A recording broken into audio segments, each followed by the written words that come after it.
নমস্কাৰ, আপোনালোক আটাইলৈকে পুনৰবাৰ আদৰণি জনাইছোঁ আৰু আজি লৈ আহিছোঁ আপোনালোকৰ কাৰণে এক বিশেষ বিষয়। আজি আপোনালোকৰ কিছুমান বিশেষ আপোনালোকৰ প্ৰশ্ন আমাৰ মাজত আচলতে আহি পৰিছে আৰু এই প্ৰশ্নসমূহৰ উত্তৰ দিয়াৰ কাৰণে আজি মই যত্ন কৰিম। প্ৰশ্নসমূহ বিভিন্ন ঠাইৰ পৰা আহিছে। কোনে প্ৰশ্ন কৰিছে তেখেতসকলৰ নামটো আমি গোপনীয়তাৰ খাতিৰত মুকলি নকৰোঁ, কিন্তু প্ৰশ্নসমূহ মই কৈ দিছোঁ। আৰু আজিৰ বিষয়বস্তু আমি বাছি লৈছোঁ যে মাংগলিক দোষ সম্পৰ্কে আৰু বিশেষকৈ বহুত প্ৰশ্ন অহা দেখা গৈছে মাংগলিক দোষ সম্পৰ্কে। গতিকে মাংগলিক দোষ সম্পৰ্কে আমি আজি কেইটামান প্ৰশ্ন বাছি লৈছোঁ আৰু এই প্ৰশ্নবিলাকৰ যথাযোগ্য সমাধান আপোনালোকৰ মাজত দিয়াৰ কাৰণে আজি যত্ন কৰিম। প্ৰশ্ন আহিছে যে মাংগলিক দোষ থাকিলে বিবাহ নিষিদ্ধ নেকি? প্ৰশ্নটো আহিছে আচলতে ভালেকেইজন ব্যক্তিৰ পৰা আহিছে। আমি প্ৰায় 10-12জনমান ব্যক্তিৰ পৰা প্ৰায় অকণমান ইফালকৈ এই ধৰণৰ প্ৰশ্নটো পাইছোঁ আৰু সমগ্ৰ অসমৰ বিভিন্ন ঠাইৰ পৰা আহিছে। গতিকে প্ৰথমে এটা কথা স্পষ্ট কৰি থৈ দিওঁ যে বিবাহৰ আমাৰ যিটো যৌতুক বিচাৰ কৰা হয়, যৌতুক বিচাৰত মাংগলিক দোষটো একমাত্ৰ এটা ফেক্টৰ, একমাত্ৰ এটা কাৰক, আৰু বিভিন্ন ধৰণৰ বহুতো কাৰক থাকে। এই গোটেইসমূহ কাৰক বিচাৰ কৰিহে আমি বিবাহৰ আচলতে বিচাৰ যিটো কৰোঁ, আমি যৌতুক এটা যিটো বিচাৰ কৰোঁ, এই যৌতুক বিচাৰটো কৰা হয়। আৰু মাংগলিক দোষ সম্বন্ধে প্ৰকৃততে ইমান ভয় খাব লগা আচলতে একো নাই। মাংগলিক দোষটো কোৱা হৈছে যে মংগলৰ যদিহে দোষ থাকে, মংগল কিছুমান বিশেষ স্থানত যদিহে থাকে, আপোনাৰ যদি ৰাশি চক্ৰত কিছুমান বিশেষ স্থানত থাকে, কিছুমান বিশেষ ভাৱত থাকে, তেতিয়াহ'লে মাংগলিক দোষ পোৱা বুলি কোৱা হয়। আৰু এইসমূহ দোষত কোৱা গৈছে যে আজিকালি বহুতে ভয় খুৱাই দিয়ে যে মাংগলিক দোষ থাকিলে বিবাহ বিচ্ছেদ হ'ব, বিবাহৰ পিছত কোনোবাৰ পতি বা পত্নীৰ কাৰোবাৰ মৃত্যু হ'ব, এই ধৰণৰ বিভিন্ন ধৰণৰ কথা থাকে। মাংগলিক দোষ থাকিলে বিবাহ নহ'বই নেকি? বহুতৰ মনত খুদুৱনি আহে আৰু খুদুৱনি অহাটো নিশ্চয়কৈ স্বাভাৱিক কথা। কিন্তু আপোনালোকে এটা কথা নিশ্চিত ৰাখিব যে মংগল হ'ল উগ্ৰ গ্ৰহ, আগ্ৰাসনৰ কাৰক আৰু ইৰক্ত কাৰক গ্ৰহ। গতিকে মংগলৰ দোষ যদিহে থাকে, কিছুমান বিশেষ যি পজিশ্যনত কোৱা হৈছে, পজিশ্যনসমূহতো সাধাৰণভাৱে কৈ ইমান এটা লাভ নাই, কাৰণ এয়া এক জ্যোতিষীয় কাৰক গ্ৰহ আৰু তাৰ মাজতো কিছুমান অৱশ্যে বিতৰ্ক আছে। কিছুমানে ভাবে যে দ্বিতীয় ভাৱত থাকিলে, লগ্ন চতুৰ্থ, সপ্তম, অষ্টম আৰু দ্বাদশ ভাৱত থাকিলে সকল মাংগলিক বুলি কয়, কিন্তু দ্বিতীয় ভাৱত থাকিলে এই অষ্টম ভাৱত পূৰ্ণ দৃষ্টি দি থাকিব। গতিকে অষ্টম ভাৱটো হ'ল মানুহৰ শয্যা ভাৱ, যে বিবাহ পশ্চাৎ যিটো শাৰীৰিক সম্পৰ্ক আছে, শাৰীৰিক সম্পৰ্কৰ ভাৱ। গতিকে শাৰীৰিক সম্পৰ্কৰ ভাৱত যেতিয়া মংগলে পূৰ্ণ দৃষ্টি দি থাকিব, গতিকে বিবাহৰ এক অন্যতম কাৰক হিচাপে যে বৈবাহিক জীৱনৰ ষ্টেবিলিটি, বৈবাহিক জীৱনৰ স্থায়িত্ব বা সুখৰ এটা অন্যতম কাৰক হিচাপে দেখা দিব। গতিকে 2 নম্বৰ স্থানতো যদি মংগল থাকে, তেতিয়াহ'লেও আমি মাংগলিক হিচাপে বিচাৰ কৰাটো অত্যন্ত দৰকাৰী। তাৰোপৰি এই যিকেইটা স্থান কোৱা গ'ল যে লগ্নত থাকিলেও মাংগলিক, লগ্নত থাকিলে ই মাংগলিক কিমান পাৰ্চেণ্টেজ মাংগলিক দিব, চতুৰ্থ ভাৱত কিমান % মাংগলিক দিব, সপ্তম ভাৱতী প্ৰবল হ'ব নেকি, অষ্টম ভাৱতী প্ৰবল হ'ব নেকি, বা দ্বাদশ ভাৱতী কিমানখিনি মাংগলিক দোষ আচলতে দিব, প্ৰভাৱখিনি কিমানখিনি আচলতে দিব পাৰিব। কাৰণ দ্বাদশ ভাৱৰ পৰাও আমি শয্যাভাৱ বিচাৰ কৰি চাওঁ। কি নহয়, গোটেইখিনি কথা বিচাৰ কৰি চাই আমি মাংগলিক দোষ বুলি সাধাৰণভাৱে এটা সৰলীকৰণ আমি কৰাটো অতিকে সহজ কথা নহয়, আৰু এইটো আচলতে উচিত কথাও নহয়। কাৰণ বিভিন্ন স্থানৰ মাংগলিকে বিভিন্ন ধৰণৰ ফল দিব, আৰু আপোনাৰ মংগল কি ধৰণে পজিশ্যনত আছে, আপোনাৰ লগ্ন কি, আপোনাৰ ৰাশি কি, আপোনাৰ মংগলৰ অৱস্থান কি আছে আপোনাৰ ৰাশি চক্ৰত, আৰু সেই মংগলৰ ওপৰত শুভ গ্ৰহৰ দৃষ্টি আছে নেকি, নে অশুভ গ্ৰহৰ দৃষ্টি আছে, আৰু আপোনাৰ সপ্তম ভাৱৰ অধিপতি বা চতুৰ্থ ভাৱৰ অধিপতি বা অষ্টম ভাৱৰ অধিপতি কোন ভাৱত বহি আছে আৰু তাৰ লগত মংগলৰ সম্পৰ্ক কি, বিভিন্ন ধৰণৰ এক জটিল গণনাৰ পিছতহে ক'ব পৰা যায় যে মংগলে আপোনাক কি ফলাফল দিব। কিন্তু আমি সাধাৰণভাৱে যে কওঁ যে মাংগলিক দোষ থাকিলে আপোনাৰ বিবাহ নিষিদ্ধ নেকি, নাই, একো নাই। মাংগলিক দোষ লৈ ইমান ভয় খোৱাৰ একো কথাই নাই। আচলতে মংগলিক দোষটো হ'ল যে আপোনাৰ ৰক্তকাৰক গ্ৰহ হোৱাৰ কাৰণে অকণমান আগ্ৰাসনটো আপোনাৰ বেছি থাকিব। যদি আপুনি আগৰে পৰাই জানে যে মই অকণমান আগ্ৰাসী স্বভাৱৰ হ'ম, মোৰ অকণমান খংটো বেছি হ'ব, মই অকণমান ডমিনেটিং নেচাৰৰ হ'ম, আগ্ৰাসী বা দমনমূলক অকণমান বেলেগৰ মতামত অকণমান গ্ৰহণ কৰিব পৰা ক্ষমতাটো মোৰ কম থাকিব। কিন্তু বিবাহত কি লাগে, আমাৰ সহনশীলতা লাগে, যিটো তাৰ একেবাৰে ওলোটা। সেইকাৰণে কোৱা হৈছে যে মংগলৰ দোষ থাকিলে বিবাহৰ আগতে তাক বিচাৰ কৰি পেলাই দুইজনকে, পতি পত্নী দুইজনকে সঠিক ধৰণে কাউন্সেলিং কৰিব, সঠিক ধৰণে মাৰ্গদৰ্শন কৰিব। এয়াই হ'ল বৈদিক জ্যোতিষৰ অনুপম সৌন্দৰ্য। তাত কোনো ভয় খাব লগাটো কোনো একো কথা নাই। কিন্তু কোনে আপোনালোকক ভয় খুৱাই আছে, আৰু কোনোবাই যদি ভয় খুৱাই আছে, এই ভয় খোৱাৰ পৰা একেবাৰে বিৰত থাকক। মনত ৰাখিব, বৈদিক জ্যোতিষক কোৱা হৈছে বেদৰ চক্ষু বুলি কোৱা হৈছে। অন্যতম এক বেদাংগ, 6 বেদাংগ আছে, বেদ আছে 4খন আৰু 6 বেদাংগ আছে। 6 বেদাংগৰ ভিতৰত এক হ'ল অন্যতম জ্যোতিষ, আৰু জ্যোতিষক কোৱা হৈছে বেদৰ চকু বুলি। গতিকে বেদৰ চকু হিচাপে যেতিয়া জ্যোতিষক অভিহিত কৰা হৈছে, তাৰমানে চকু নাথাকিলে আপুনি যে পৰম জ্ঞান, আপোনাৰ বেদ হ'ল পৰম জ্ঞান, গতিকে পৰম জ্ঞান যেনেকৈ আপুনি দৃষ্টিগোচৰ নহয়, আপুনি যেনেকৈ চাব নোৱাৰিব, সেইদৰে জ্যোতিষৰ সহায় নাথাকিলে আপুনি দিব্য জ্ঞান, আপুনি জগতক, আপুনি জগতৰ যি সৌন্দৰ্য আছে, এই জগতৰ যি পৰম তাৎপৰ্য আছে, তাক আপুনি উপলব্ধি কৰিবলৈ, অনুভৱ কৰিবলৈ সক্ষম নহ'ব। কিন্তু এই জ্যোতিষৰ উপযুক্ত ব্যৱহাৰ, উপযুক্ত মাৰ্গদৰ্শন যদিহে আপোনাৰ পাইছে, তেতিয়াহে তাৰ উচিত ফলাফল আপুনি লাভ কৰিবলৈ সক্ষম হ'ব। গতিকে এনেধোৱা ধৰণৰ কোনোবাই আপোনাক যদি ভয় ভীতি যদিহে কোনোবাই দিছে, তাক মুঠেই কেয়াৰ নকৰিব। কিন্তু হয়, মাংগলিক দোষ এটা আছে, কিন্তু মাংগলিক দোষ মানে যে ইমান ভয় খাব লগাটো একো নাই নহয়, তাৰ প্ৰতিকাৰ আছে, বা একেবাৰে প্ৰতিকাৰ যদি নাই, বা অকল মাংগলিক দোষটোৱে অকল একমাত্ৰ ফেক্টৰ নহয় যে বিবাহৰ ক্ষেত্ৰত বিচাৰ কৰিবলগীয়া। আৰু বিভিন্ন পূজা আছে, বিধি বিধান আছে, তাৰ বিভিন্ন ধৰণৰ ৰিমেডিয়েল মেজাৰ আছে, প্ৰতিকাৰমূলক যিবিলাক ব্যৱস্থা আছে, এইবিলাক যদিহে আমি যথাবিহিত নিয়মে যদিহে আমি কৰিব খোজো, তেতিয়াহ'লে নিশ্চয়কৈ তাৰ পৰা প্ৰতিকাৰ পোৱা যাব। আৰু মাংগলিক দোষৰ ব্যক্তিসকলৰ কাৰণে বিবাহ নিষিদ্ধ বুলি এনেকুৱা কোনো কথা নাই। গতিকে আপোনালোকে নিশ্চিন্ত থাকক। সৰ্বমুঠ 12গৰাকী আচলতে 12গৰাকীয়ে এই প্ৰশ্ন কৰিছিলে, তাৰ ভিতৰত 8গৰাকী আছিলে মহিলা আৰু 4গৰাকী আছিলে পুৰুষ। আৰু মই ভাবোঁ আপোনালোকৰো বহুতে এনেকুৱা নিশ্চয় মনত খুদনি আছে, আপোনালোকৰ খুদনিয়ে নিশ্চয় মাৰ নিয়াবলৈ সক্ষম হ'ব। এতিয়া আহিছোঁ মাংগলিক দোষ সম্পৰ্কে দ্বিতীয়টো প্ৰশ্নলৈ। এজনে সুধিছে যে মাংগলিক দোষ আছে মোৰ বিবাহ নহ'ব নেকি? এয়া এগৰাকী ছোৱালী, আচলতে ছোৱালীৰ প্ৰশ্ন। গতিকে মহিলাৰ প্ৰশ্ন, আৰু এনেকুৱা ধৰণৰ প্ৰশ্ন 5টা আহিছে।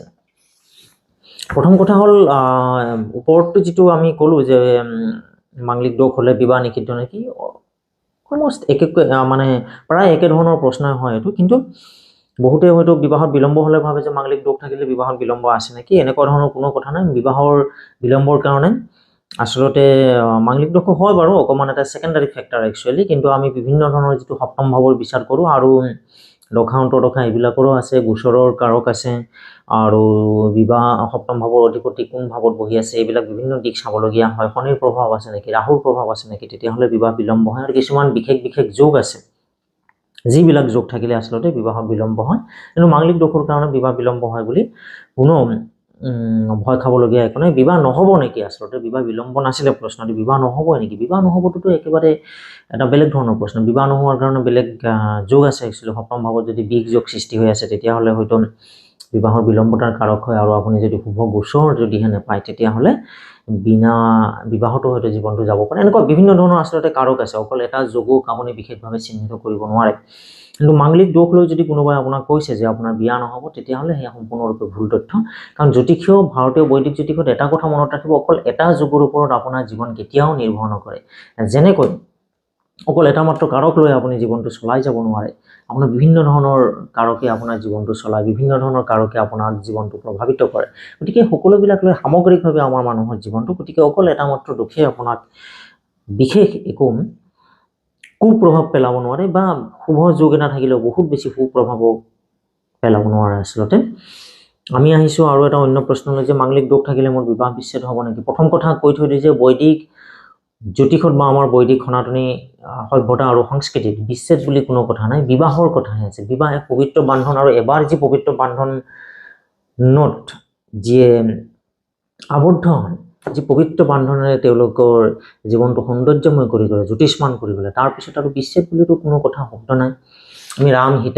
আমি ভগৱান প্ৰভু ৰাম সীতাই যেতিয়া মানৱী ৰূপ ধাৰণ কৰি পেলাই তেওঁলোকে আদৰ্শ দেখুৱাই থৈ গৈছে যে কিমান বাধা বিঘিনি অহাৰ পিছতো তেওঁলোকে বিবাহ বিচ্ছেদটো কেতিয়াও হোৱা নাছিলে।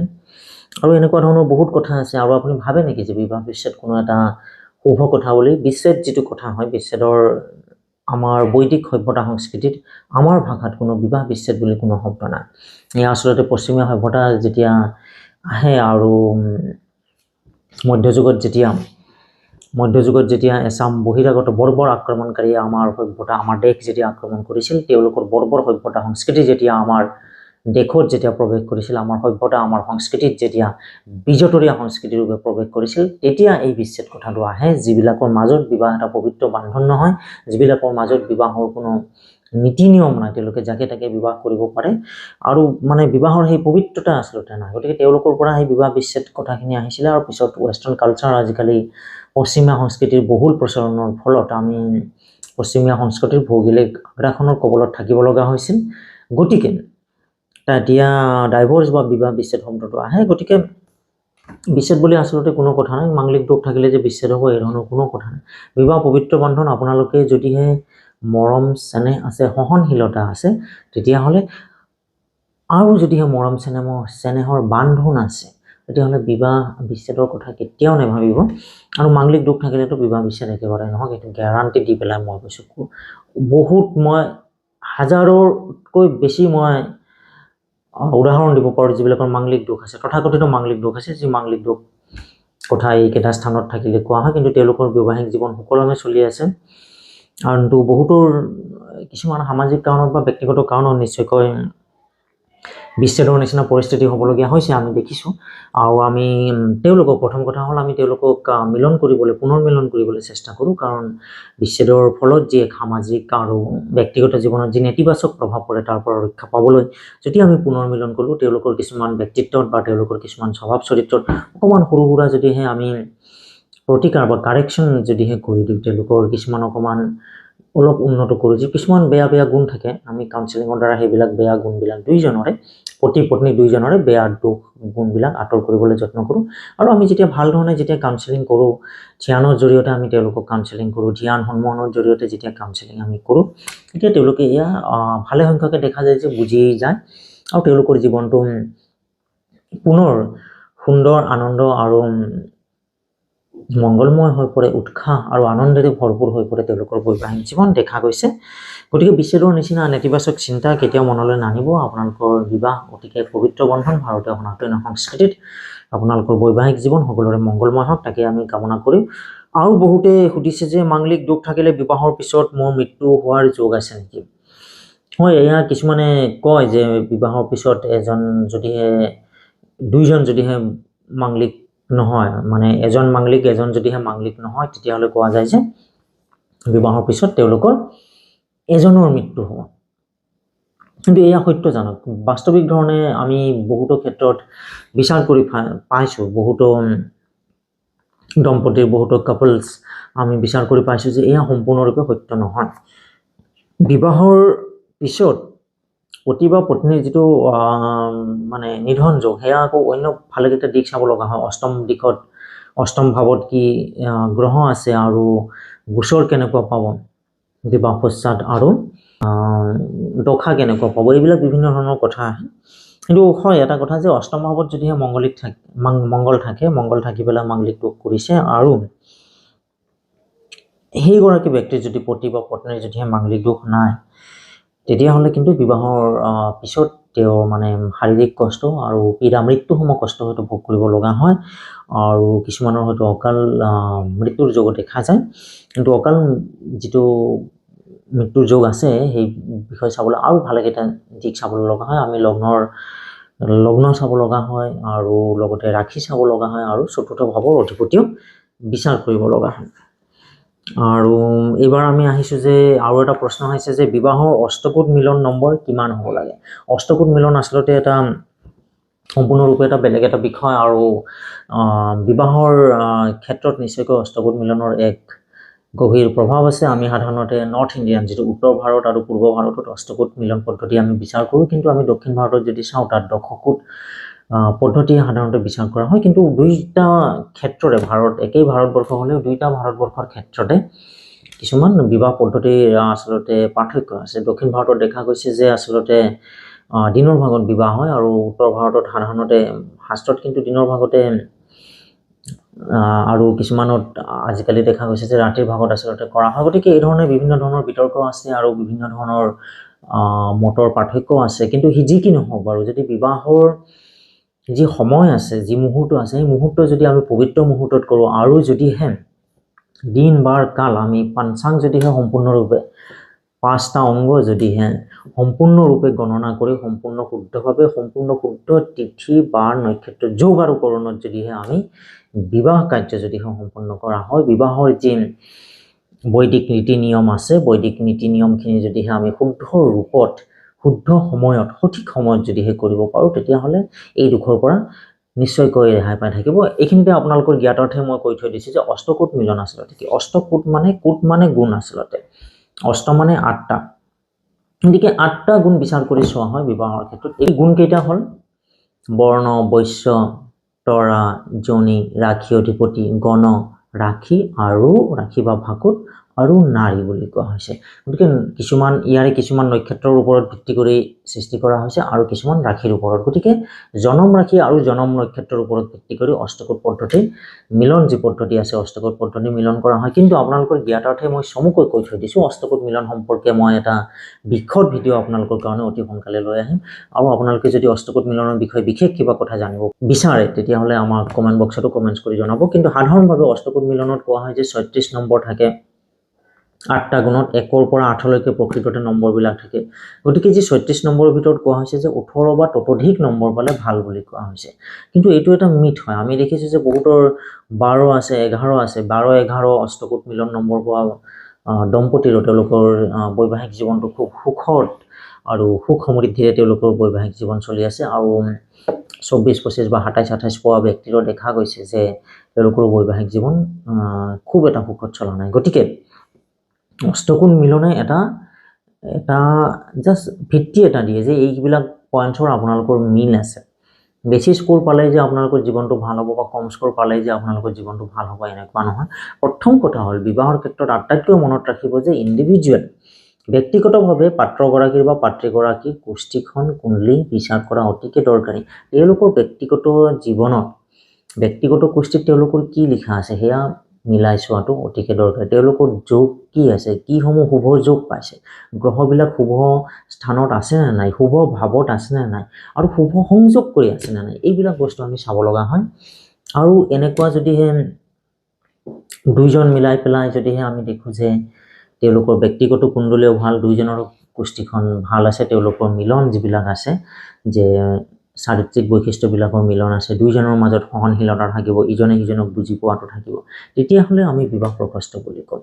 আৰু অষ্টকোট মিলন যিটো পদ্ধতি আছে আমি একেবাৰে নিশ্চয়কৈ নুই কৰিব নোৱাৰোঁ, কিছুমান বিষয় নিশ্চয়কৈ তাত কোৱা হৈছে আৰু এই বিষয়ে আমি পৰৱৰ্তী সময়ত এটি বিশদ ভিডিঅ' লৈ আহিম। কিন্তু সাধাৰণভাৱে আপুনি এইটো ভাবি নল'ব যে আপোনাৰ অষ্টকোট মিলনৰ আপোনাৰ স্ক'ৰ নম্বৰ যদিহে কম আছে আপোনালোকৰ বৈবাহিক জীৱন বেয়া হ'ব, এয়া কেতিয়াও নহয়। আৰু বহুত বেছি ভাল হ'লে যে আপোনালোকৰ বৈবাহিক জীৱনত বহুত বেছি ভাল হ'ব এনেকুৱা নহয়। কি কাৰক মিলিছে আৰু তাত বহুত কেঞ্চেলেশ্যন আছে। আপোনালোকে যদি কম্পিউটাৰ ছফ্টৱেৰত মাৰি পেলাই চাই, আজিকালি বহুত এপ ওলাইছে, অনলাইনতো চাব পাৰে যে 18ৰ ভিতৰত ইমান নম্বৰ পালে। এইটো কেতিয়াও সঁচা নহয়, কাৰণ তাত বহুকেইটা শাস্ত্ৰত কোৱা হৈছে যে নম্বৰটো আছে কিন্তু কিছুমান বিশেষ পজিশ্যনৰ কাৰণে এইবিলাক খণ্ডন যোৱা বুলি কোৱা হয়। সেইকাৰণে কিছুমানৰ নম্বৰ একেবাৰে বহুত কম আহে কম্পিউটাৰত মাৰিলে। কিন্তু শাস্ত্ৰসন্মত বিধান মতে যদি আমি যিবিলাক খণ্ডন যোৱাবিলাক কওঁ যে কিছুমান টাৰ্মছ এণ্ড কণ্ডিশ্যন দিয়া আছে, এইবিলাক পজিশ্যনত থাকিলে এইটো খণ্ডন যায়, তাত সম্পূৰ্ণ নম্বৰ দিব পাৰি। কিন্তু কম্পিউটাৰতে সেইবোৰ কোনে মাৰে, কম্পিউটাৰে অকল নম্বৰটো দি দিব আৰু আপোনালোকে মিছাতে চিন্তাত থাকিব। অষ্টকোট মিলন সম্পৰ্কে এটা বিশদ ভিডিঅ' লৈ মই আপোনালোকৰ ওচৰলৈ আহিম। আৰু মাংগলিক দোষ সম্পৰ্কে যদি আপোনালোকৰ কিবা আৰু খুদুৱনি আছে আপোনালোকে আমালৈ প্ৰশ্ন পঠিয়াব পাৰে, কমেণ্ট বক্সত কমেণ্টছ কৰি জনাব। হোৱাটছএপ নম্বৰ আছে, হোৱাটছএপ নম্বৰৰ ডিটেইলছ ডেছক্ৰিপশ্যনত দিয়া আছে, তাতো আপোনালোকে আমাক হোৱাটছএপ কৰি জনাব পাৰে আপোনালোকৰ প্ৰশ্নসমূহৰ সঠিক উত্তৰ দিয়াৰ কাৰণে আমি নিশ্চিতভাৱে যত্ন কৰিম। আৰু আপোনালোকে যদিহে খুদনিত আছে যে আপোনালোকৰ মাংগলিক দোষ আছে নে নাই, আপোনালোকৰ জন্মদিন, জন্ম সময় আৰু জন্মস্থান লগতে সম্পূৰ্ণ নাম আৰু ঠিকনা দি পেলাই আমালৈ মেছেজ কৰিব। ব্যক্তিগতভাৱে মেছেজ কৰিবলৈ হ'লে হোৱাটছএপত কৰিব আৰু কমেণ্ট বক্সতো আমাক কমেণ্টছ কৰি পেলাই জনাব পাৰে। আমি পৰৱৰ্তী সময়ত যেতিয়া আমি অন্য ভিডিঅ'সমূহ লৈ আহিম তাত আপোনালোকৰ এইসমূহ প্ৰশ্নৰ উত্তৰ দিয়াৰ যত্ন কৰিম। আৰু আপোনালোকৰ মাংগলিক দোষ আছে নে নাই এইসমূহ আমি ব্যক্তিগতভাৱে আপোনালোকক জনাই দিয়া হ'ব, সম্পূৰ্ণৰূপে গোপনীয়তা ৰক্ষা কৰি। আপোনালোকৰ জীৱনটো সুখৰ হয়, মংগলময় হওক, ভালে থাকক, কুশলে থাকক, তাৰেই কামনাৰে আজিলৈ সামৰিছোঁ। ধন্যবাদ।